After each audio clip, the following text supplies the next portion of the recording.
All right, you gonna call him baby. You gonna call him babe. You gonna call him something cute, all right? Something cute.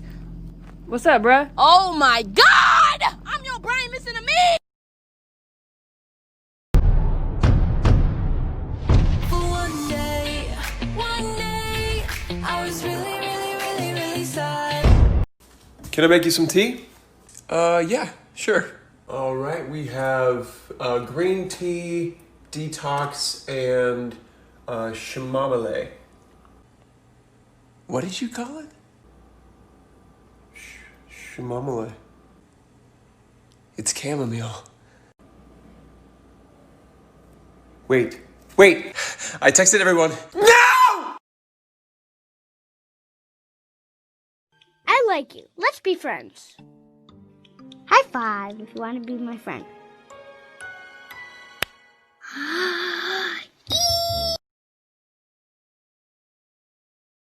Alright, we need to talk about toph in 1v1 situations. If there is one word I could use to describe the arguments for and against her, it's hyperbole.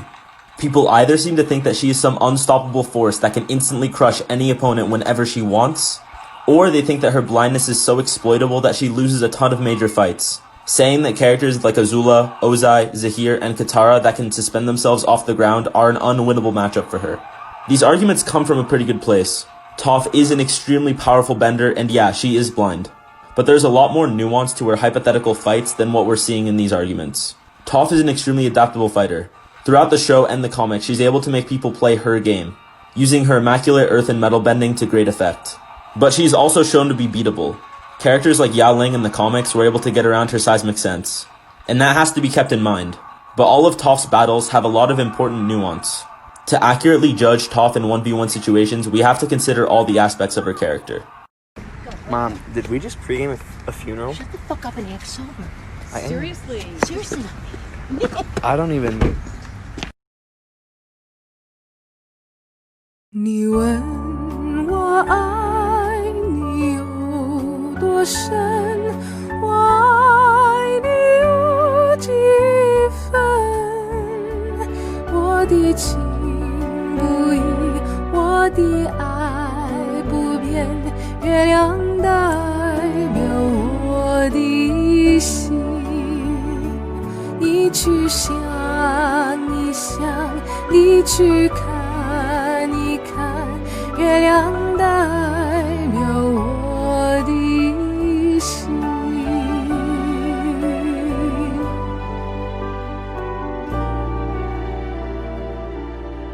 中秋节快乐，快乐，快乐。Alright, we gotta talk about this Aang and Korra take that I've been seeing. When I see people try to argue who the strongest avatar is, this is an argument that comes up all the time. It's about the battles that they lose.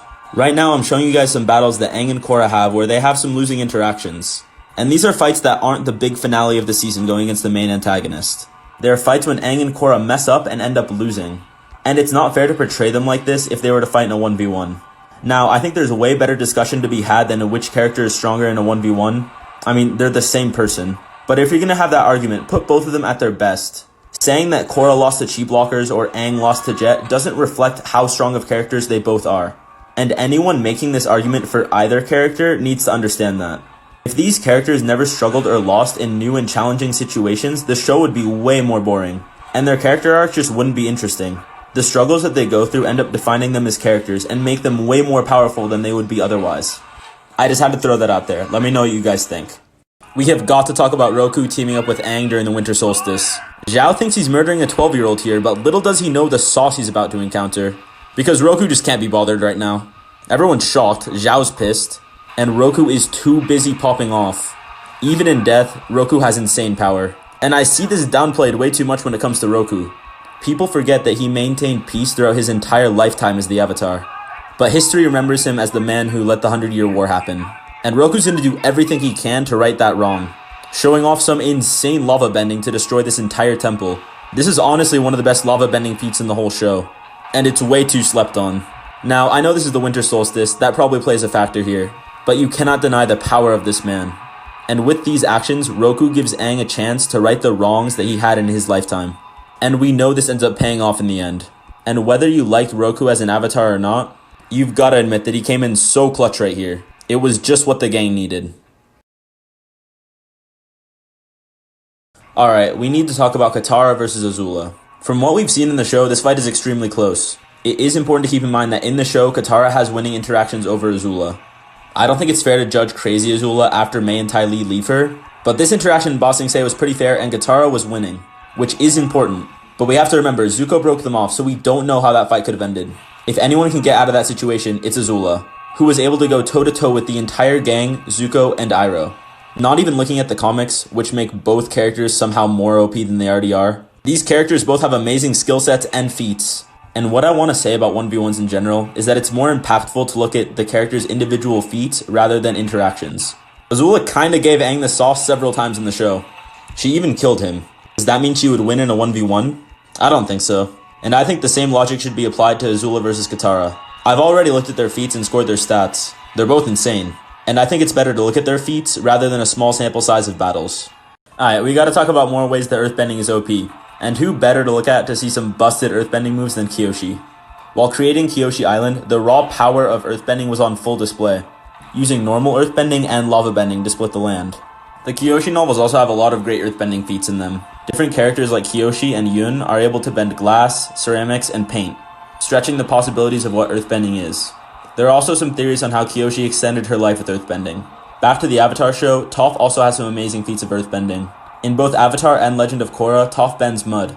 She's also a master of sandbending, displaying one of the most underrated feats in the entire show. Recreating Ba Sing Se as sand from memory in a second is just absolutely nuts. Toph also uses seismic sense to be able to see and to discover metal bending. She's able to apply this to truth seeing as well, having the ability to tell when someone's lying. Earthbending has a lot of great options on their side. Let me know what other bending theories you guys have in the comments. And stay tuned for more. We have got to talk about how clean Kuvira is. So it's time to score her stats. She has 17 power, 18 mobility, 18 durability/defense, 20 skill, and 18 versatility. Kuvira's precise and quick fighting style is on display from her first major battle in Season 4, showing a high level of metal manipulation. She also has good power in her bending as well, launching this heavy metal crate a large distance. Throughout her fight versus Suyin, she's quick and acrobatic, mixing together elements of dancing, boxing, and traditional bending to deadly effect. Aside from that, she can use cables to get around like Lin and Suyin do, like she does in Season 3 to save Korra's dad. Kuvira also pops off in her battles against Korra, displaying smart and forceful attacks while also showing off how good she is defensively. And she gets to show off more skill and versatility during their battle in the mech, by using liquid metal in a style very similar to waterbenders, both redirecting and blocking Korra's attacks. Kuvira is an extremely intelligent and well-rounded bender. That does it for her stats. Let me know who you want to see next. We have got to talk about how insane waterbending is. Every element is overpowered, and water just has some crazy stuff. When theorizing about what waterbenders can do, some of the craziest stuff you can do is with phase changes. Waterbenders can instantly turn water into ice, and that has some insane applications with blood bending. But there's another phase change that waterbenders can theoretically do.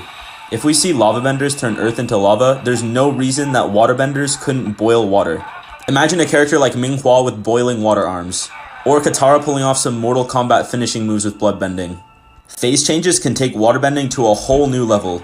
Those are just the starting applications. With the range and power that waterbenders have, they should be able to carry themselves with their water as well. Sort of like how Katara used ice bridges to practically fly in the comics.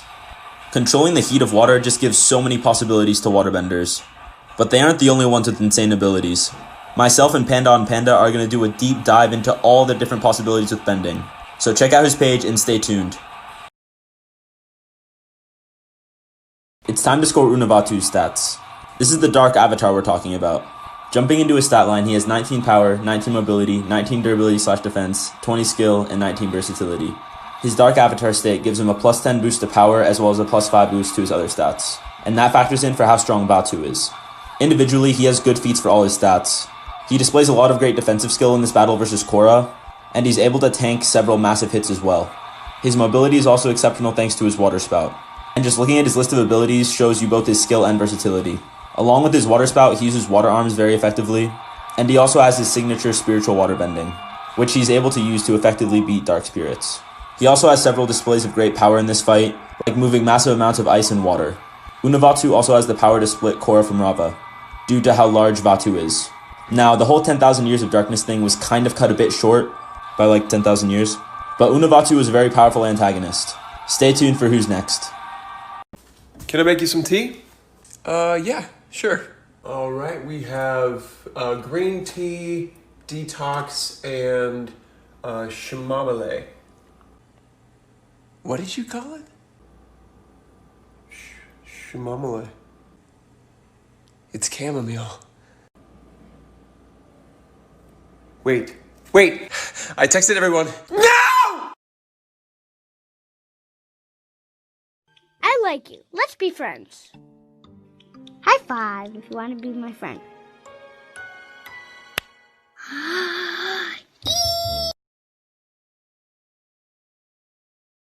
Mom, did we just pregame a funeral? Shut the fuck up and act sober.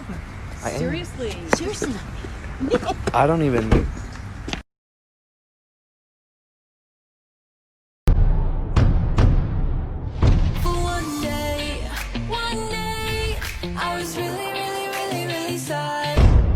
Alright, you gonna call him baby. You gonna call him babe. You gonna call him something cute, alright? Something cute. What's up, bruh? Oh my god!